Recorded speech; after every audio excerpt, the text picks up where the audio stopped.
karena berhubung di Aji Barang khususnya lagi ramai banget nih kan yang namanya murai batu. Jadi aku pengen mengulik lah sama senior itu gimana gitu loh, rawatannya kok bisa dari tahun ke tahun tetap megang murid-murid jawara kayak gitu gitu kan.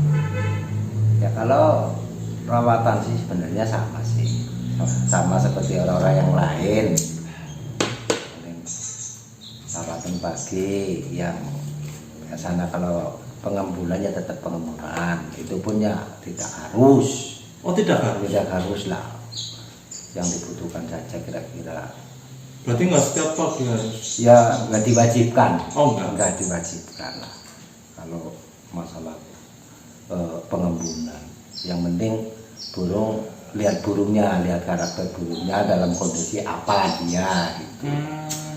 Terus kalau pagi kan karena burung kan punya karakter sendiri-sendiri. Yeah. Jadi ada yang harus penjemurannya lama, ada yang sedang, ada yang enggak, kan gitu.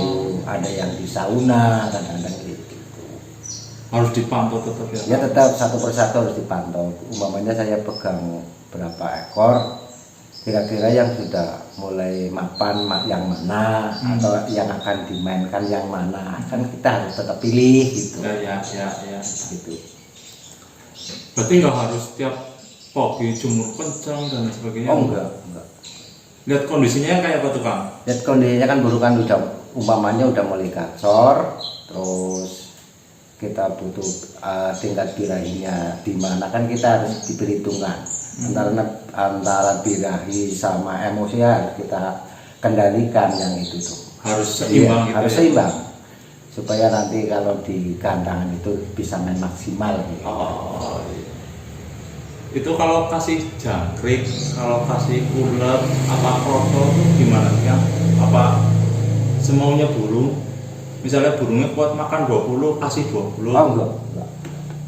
Kita target sih ya kira-kira ya masih di bawah 10 lah. 10 jangkrik? Ya, ada yang 7, ada yang 5. Itu setiap hari atau gimana? Setiap pagi sore. Oh pagi sore 5? Iya, setiap pagi sore kita kasih 5, sore nanti 5. Oh gitu. Iya. Nggak langsung 10? Enggak. Perawatan murai harian ini. Kandangnya apa harus bersih? Ya, kalau menurut saya sih kebersihan itu utama untuk burung, biar si burung itu bersih dari kutu-kutu, terhindar dari kutu-kutu gitu. Kalau burung mandi kita harus membersihkan seperti karpet, tangkringan, sama air minum harus selalu diganti. Kalau di situ ya air yang tidak matang lah. Jangan yang dari keran atau gimana, itu biasanya kurang bagus untuk burung. Biasanya air yang matang pun itu bisa meningkatkan volume. Untuk meningkatkan volume si burung itu biasanya. Kesehatan itu penting banget. Berarti walaupun burungnya nggak mandi? Enggak, walaupun burungnya nggak mandi, kita usahakan burung pagi kita bersih, karpet, tangkringan, airnya diganti. Nanti kalau sore pun walaupun nggak mandi, tetap kita bersihkan. Biar burung itu benar-benar terjaga dengan kesehatannya. Yang kita utamakan itu sangkar. Sangkar itu kalau sangkarnya bersih dan sebagainya, insya Allah burung pun akan nyaman untuk tidur dan sebagainya, itu merasa nyaman. Itu kan karena karakter burung kan masing-masing. Ada yang dikasih 3 kan udah kacau banget nih, kalau dikasih banyak takutnya nanti malah birahi kayak gitu. Kalau birahi nggak bunyi apa gimana? Ya enggak, kalau birahi yang jelas nanti kedepannya kalau disetting terus umpamanya kita mau dimainkan atau dilombakan, birahi kan nggak mungkin mainnya nggak maksimal gitu, nggak mau bunyi kayak gitu. Nabrak tuh ya Kang ya? Iya biasanya sih kayak nggak mau bunyi tapi kayak mau kawin gitu loh. Oh malah kawin? Iya seperti mau kawin. Birahinya tinggi banget ya? Iya gitu. Kalau mandinya gimana Kang? Kalau mandi untuk masing-masing burung tuh ada yang 3 hari sekali, ada yang 2 hari sekali. Oh malah nggak setiap hari? Enggak, kalau untuk Murai batu. murai batu yang saya rawat itu enggak setiap hari mandi. Begitu. Terus ada yang penjemurannya ada yang 1 jam, ada yang 1,5, bahkan ada yang 2 jam. Macam-macam ya? Macam-macam karakternya, tergantung burungnya juga. Lihatnya gimana Kang? Ya kita lihatnya dari karakter burung itu kan, umpamanya burung kan sudah gacor sekali, terus emosinya sudah tinggi. Nanti kalau kita jemur terlalu lama, nanti takutnya birahinya meningkat, justru nggak mau tarung tapi malah nanti lari-lari burungnya nabrak-nabrak. Nggak bunyi malah ya? Nggak bunyi tapi malah emosinya malah tambah tinggi. Biasanya penjemuran itu akan meningkatkan emosi dan birahinya. Biasanya dari penjemuran. Kalau dari extra foodingnya? Kalau extra fooding juga sama sebenarnya.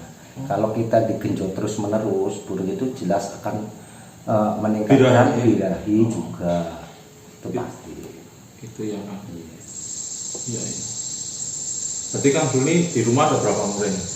Kalau di rumah sementara 1, 2, 3, 4, 5, 6 murai. 6. Itu beda-beda karakter semua Kang? Beda-beda. Cuman yang lagi konsentrasi itu ada 3. Ada 3 yang saya konsentrasikan. Itu yang gacor-gacornya Kang Duli? Iya, yang gacor. Itu pengondisian masing-masing juga beda ya Kang? Ya juga beda, pengkondisian juga beda, karakternya juga beda sekali. Berarti kita tetap harus fokus ya Kang? Harus fokus, tiap hari kita pantau. Tinggal lihat badannya kan, umpamanya kita tetap persiapan, umpamanya tanggal sekian harus kan, paling tidak itu saya sudah harus memperhitungkan dalam 1 minggu itu sudah diperhitungan banget. Harus dipantau terus ya? Pantau terus. Kalau umbar Kang, fungsinya itu apa? Umbaran. Sebenarnya buat apa burung diumbar loh? Kalau udah gacor. Iya. Umbarannya fungsinya buat tenaga juga bagus, biar dia bergerak, pernapasannya juga baik. Karena sayapnya selalu bergerak, semuanya bergerak itu jelas memacu pernapasan, jadi lebih panjang. Biasanya nantinya ke durasi, ke durasi. Iya. Durasinya akhirnya yang tadinya mainnya sempat ngempos di tengah kan, kalau diubah nanti bisa full. Bisa full sampai rampung. Sampai selesai. Iya. Biasanya itu bisa terjadi kayak gitu. Itu fungsinya umbarannya. Iya. Kalau biasanya murai nih Kang diumbar itu dalam sebulan apa dalam seminggu berapa kali? Sebenarnya umbaran itu ada yang bisa diumbar, mau diumbar, dan ada yang tidak. Murai. Berarti nggak wajib juga? Nggak wajib. Ada yang mau diumbar jadi kacau, jadi bagus. Ada yang diumbar malah itu nggak bunyi. Itu saya pernah ngalamin kayak gitu dari dulu. Begitu. Nggak wajib. Nggak wajib. Nggak wajib. Coba-coba diubah dan akhirnya kalau murai agak mungkin ya murai-murai tertentu sih mungkin ada yang kayak gitu, nggak gacor akhirnya jadi nggak mau bunyi. Itu pun prosesnya bisa terjadi nggak mau bunyi dalam 1 minggu, kadang-kadang 1 minggu, setelah 1 minggu kemudian bisa bunyi lagi. Berarti memang dia nggak mau nggak mau ya, tapi dia nggak mau diumbar. Terus gimana Kang cara ngelatih? Apa memang dari bakatnya burung itu? Ya dari bakat biasanya kayak gitu. Bisa melatih pernapasannya sendiri? Iya. Kalau dipaksa malah down? Dipaksa nanti malah down, jelas burung itu nantinya jelas nggak mau bunyi, akhirnya stres juga. Karena kan dipaksa untuk lari-lari kan. Iya. Padahal dia nggak mau. Nah nanti yang bikin stres kan gitu, akhirnya nggak mau bunyi gitu. Ada juga murai gitu ya? Iya, macam-macam murai macam-macam. Luar biasa. 1001 karakter ya kan? Iya.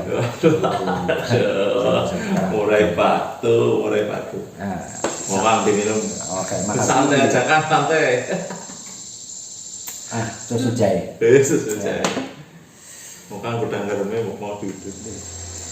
Berarti misalnya nih ya Kang, kalau aku punya murai, itu bagusnya aku tuh merawatnya dari trotol apa beli prospekan apa beli gajah sekalian Kang. Bagusnya loh buat pemula kayak aku nih. Begini, kalau beli murai sih sebenarnya tergantung niatnya masing-masing. Oh, gitu. Contoh, kepengen murai tapi dengan modalnya yang sedikit. Oh, gitu. Ya berarti kita harus ambil burung yang masih trotolan. Ya sesuaikan dengan keuangan kita. Oh. Gitu. Yang penting kita sabar, menunggu prosesnya nanti. Malah justru lebih bagus jadi ngerti hasilnya. Oh, kalau dari trotol dari itu ya? proses. Karena awalnya dari nol Iya, ya Kang? betul. Oh iya. Juga pemasteran nanti kan kita jalan, ini kan enak nantinya. Kita bisa milih sendiri Bisa ya? milih sendiri mau master apa. Berarti kalau beli gacor pun nggak masalah? Nggak masalah. Kalau buat pemula gitu? Ya nggak masalah, tergantung keuangan kita masing-masing. Iya. Walaupun kita kepengen nih. Iya, aku pengen belinya Pengen langsung beli, gacor. ya langsung bagus. Ya nggak apa-apa. Kita ambil burung yang dari gantangan dan sebagainya, silakan saja. Takutnya gini Kang, biasanya kan pemula-pemula tuh beli bagus di rumah, dirawat jadi nggak bagus, itu gimana Kang? Apa salah dari rawatannya, apa salah dari mananya? Biasanya begini, pertama lingkungan juga pengaruh. Pertama lingkungan di sekitar, mamanya tadinya mungkin burung itu terlatih dari beberapa burung, atau di rumah itu ke kondisi sepi, kan dia kacau sendiri. Iya. Nah, setelah dia ketemu burung-burung yang lain, bisa jadi dia tambah kacau, bisa jadi dia tambah gak mau bunyi. Biasanya itu pun awal-awal kali, nanti dia juga tetap kacau. Oh, penyesuaian ya? Tetap penyesuaian. Terus kalau masalah perubahan rawatan, biasanya itu kita minta perawatan dari yang sebelumnya. Kita coba awalnya itu bagaimana, nanti kita ngikutin dulu. Tapi tetap berubah nggak kira-kira Kang? Ya kemungkinan berubah. Karena beda tempat sih. Iya, beda tempat. Kemungkinan berubah. Berarti nggak apa-apa ya mau beli yang? Ya nggak apa-apa. Yang dari totolan, apa mau yang pastol atau mau yang sudah siapan untuk dilombakan, itu bebas, tergantung keuangan kita masing-masing gitu. Yang penting kita tetek ya Kang? Iya. Sama burungnya kita tetek ya? Iya, pertama itu harus senang dulu. Oh, yang pertama Iya, itu? iya. Kita ambil burung itu, hati saya itu senang, cocok. Walaupun orang lain nggak senang, Iya. tapi hati kita yang mau beli itu senang, ambil. Itu aja. Nggak masalah? Nggak masalah. Jangan takut gagal. Oh iya, siap. Iya. Kalau nanti sudah takut gagal bulan, nanti repot. Oh iya, karena murai batu itu 1001 karakter ya Kang? Murai batu itu benar-benar luar biasa, sekarang lagi booming. Semuanya mainnya murai batu. Iya, semua murai batu. Semua mainnya murai batu semua. Tapi aku senang. Iya. Aku senang. Jadi komunitas itu ramai. Setiap daerah itu ramai murai batu. Yang sekarang tadinya para peternak itu sekarang lebih ramai juga ikut kebagian. Ah iya. Kebagian rezeki. Iya. Ya kan? Karena lagi Karena lebih ramainya. Tapi termasuknya burung murai batu itu gampang atau susah dipelihara sih kan sebenarnya? Kalau murai batu itu gampang bunyi. Gampang bunyi. Aslinya burung. Asli burung yang gampang bunyi. Jadi nggak susah. Rawatan biasa saja pun nggak perlu yang neko-neko ini itu pasti bunyi kalau murai batu. Lain nih sama yang anus merah dan sebagainya itu susah. Tapi kalau murai itu burung-burung yang gampang bunyi. Kalau suruh bunyi. Iya memang gampang bunyi. Tapi kalau buat lomba beda lagi ya? Kalau buat lomba itu lain.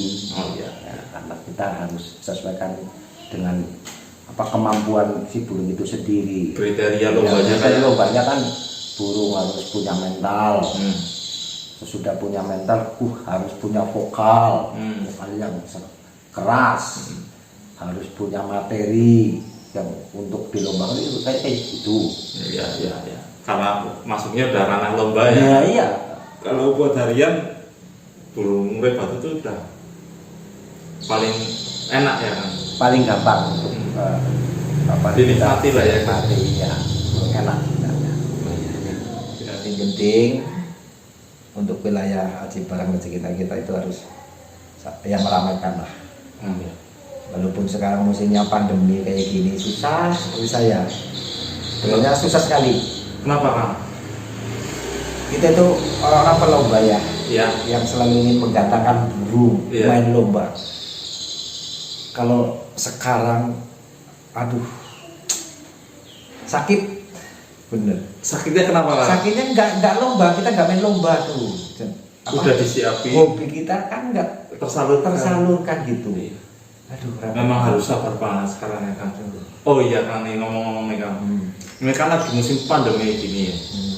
Ini Kang dulu aja punya 3 murai batu kacauan di sini. Ada 3 murai batu kacauan. Itu gimana Kang? Cara perawatannya biar dia nggak, biasanya kan biasa dilombain, ini nggak dilombain, apa birahinya nggak numpuk nanti? Ya begini, untuk mengendalikan itu kadang-kadang kita si track, ya hanya 1-2, cuman kadang-kadang begini, nanti ada informasi mau lomba tanggal sekian, akhirnya burung itu kan nggak jadi di track. Iya. Ternyata informasinya mundur lagi. Iya, karena ada PPKM lagi. Iya. Diundur 1 minggu, umpamanya. Kita mau melomba, mau di nge-track, kan akhirnya ragu-ragu. Iya. Nah, nanti kasihan. Nanti tunggulah, kita tunggu berikutnya. Di minggu berikutnya ternyata nggak jadi lagi. Repotnya begitu. Tapi tetap sih kita kendalikannya dengan ekstra yang normal-normal saja, jangan digenjot dulu. Berarti nunggu situasi normal baru nunggu situasi baru kita setting dulu. Berarti kalau mau nge-track kayak gitu perlu di-setting nggak sih Kang? Sebenarnya nggak usah sih kalau menurut saya. Ngapain kita nyeting kalau buat nge-track untuk tarung-tarung biasa, nggak apa-apa. Nggak usah ya? Nggak usah, settingannya biasa saja. Cuma pengen lihat top? Iya. Oh iya. Atau buang birahi itu ya kan? Buang birahi lah. Karena kan beda ya, maksudnya burung gacor sama kalau yang kayak cuma buat rumahan, buat panen online lah. Nah, iya. Itu nggak perlu kan yang kayak gitu. Iya. Tapi kalau buat gacuan kan biasanya dari birahinya aja udah tinggi, perlu dibuang, itu hanya di track. Di track biasa saja, nanti extra foodingnya ya tetap normal-normal saja. Ikuti fooding yang harian saja, makan harian, lagi ukuran jamur berapa ya harian saja. Kalau mau di track pun nggak perlu Nggak perlu disetting, nggak perlu ngapain disetting, gitu. Biasa saja. Maksudnya gini kan, maksudnya aku kan biasanya kalau dilombain waktu lagi masih normal nih ya kan, dilombain itu kan misalnya seminggu sekali. Dalam seminggu sekali itu kan rawatannya naik turun. Misalnya mau lomba dinaikin atau gimana, apa perlu mandi dan sebagainya. Takutnya merubah nggak sih, merubah rawatan nggak sih? Kalau setiap hari segitu aja nanti waktu lomba jadi rubah nggak? Kalau saya masuknya ke settingan pasti nanti tetap ada aturan atau ukuran ekstra fooding yang kita mainkan. Begitu. Mandi pun harus kita atur sesuaikan dengan karakter burung itu kalau mandi biasanya jalan nggak, kan begitu. Iya. Biasanya main mandi atau main nggak mandi. Cari di situ ya. Kita cari di situ. Terus masalah makan perlu kita naikkan kira-kira berapa kemampuan burung itu gacornya. Kalau kelewatan pun itu juga bahaya untuk burung itu sendiri. Sampai kelewat makan sampai berlebihan. Itu kebanyakan makan ekstra fooding. Iya, itu juga kurang bagus untuk burung itu. Takutnya kan merubah merubah settingan yang udah biasa dulu yang seminggu sekali, misalnya H-1 dikroto. Jadi waktu PPKM kayak gini, misalnya Sabtunya udah dikroto, tapi besoknya nggak dimainin, itu malah bahaya gitu ya kan? Ya enggak sih, ya enggak bahaya juga. Ya tetap kita biasalah, kita kasih mandi biar redem. diredam dengan mandi. Oh. Kita kasih mandi gitu. Oh iya. Jadi tetap itu ya, perawatannya standar aja ya? Standar aja. Kalau untuk Harian? trek-trek biasa atau harian ya nggak usah untuk disetting-setting, kecuali burung benar-benar disiapkan untuk lomba pada hari itu. Kita tetap harus ada persiapan sekitar 1 minggu sebelum bermain, sebelum berangkat, tetap harus dipersiapkan. Iya. Ya sudah kan, begitu dulu dari saya. Terima kasih banget ini atas ilmunya semuanya. Nanti kalau ada apa-apa lagi atau komen-komen dari penonton, subscriber, kita ulik lagi sama Kang dulu, oke Kang? Oke. Siap. Makasih Kang. Yuk.